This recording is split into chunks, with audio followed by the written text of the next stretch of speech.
Bismillahirrahmanirrahim. Assalamualaikum warahmatullahi wabarakatuh. Saya Miftahul Mila, NIM 931206519. Saya dari kelas hukum Lembaga Keuangan Syariah Nonbank, HESDO.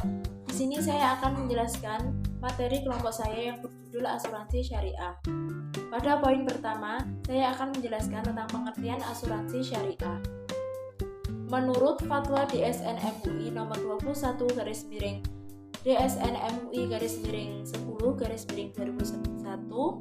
bagian pertama mengenai ketentuan umum angka 1, bahwa asuransi syariah adalah usaha saling melindungi dan tolong-menolong di antara sejumlah pihak-pihak orang melalui investasi dalam bentuk aset atau tabaruk yang memberikan pola pengembalian untuk menghadapi risiko tertentu melalui akad yang sesuai dengan syariah. Poin yang kedua yaitu dasar hukum asuransi syariah. Dasar hukum asuransi syariah terdapat dalam Quran Surat Al-Baqarah ayat 185, Surat Al-Maidah ayat 2, Surat Yusuf ayat 46-49, Surat Luqman ayat 34. Dan poin yang ketiga adalah pandangan asuransi dalam Islam. Adanya dua perbedaan pendapat, yaitu yang pertama, asuransi itu dalam segala macam bentuknya termasuk asuransi jiwa. Pendapat ini mengemukakan bahwa asuransi itu haram, yang dikemukakan oleh Syed Sadiq Abdullah Al-Khalqi Yusuf dan Muhammad Bakil Al-Mufti. Alasan-alasan mereka kemukakan bahwa asuransi haram adalah asuransi sama dengan judi, yang kedua adalah asuransi mengandung unsur-unsur tidak pasti, dan yang ketiga asuransi mengandung unsur riba atau renten. Pendapat yang kedua yaitu asuransi diperbolehkan dalam praktek seperti sekarang. Pendapat ini dikemukakan oleh Abdul Wahab Khalaf Mustafa, Ahmad Zarga, Muhammad Yusuf Musa, dan Abdurrahman Rahmat Isa.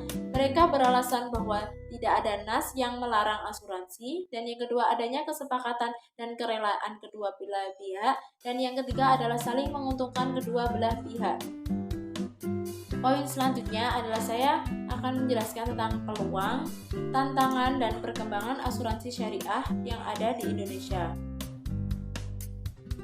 Peluang-peluang asuransi syariah di Indonesia yaitu yang pertama, keunggulan konsep asuransi Islam dapat memenuhi tuntutan rasa keadilan dan masyarakat.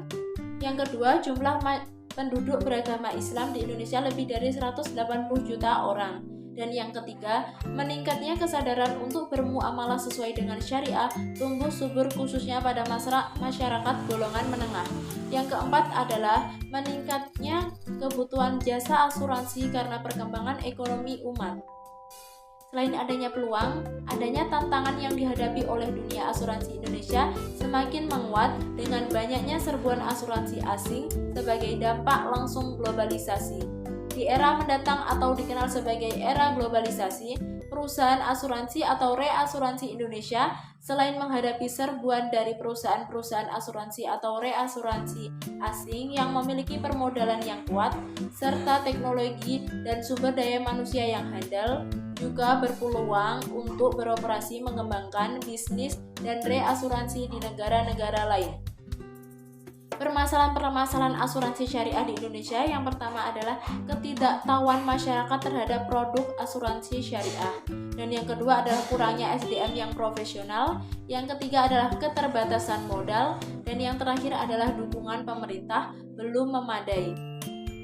Poin yang akan saya jelaskan selanjutnya adalah mengenai prinsip-prinsip asuransi syariah. Ada 9 prinsip-prinsip asuransi syariah, diantaranya adalah ketauhidan, keadilan, kerelaan, kerjasama, tolong-menolong, larangan judi, larangan gharar, larangan riba. Sekian presentasi dari saya, kurang lebihnya saya mohon maaf. Wassalamualaikum warahmatullahi wabarakatuh.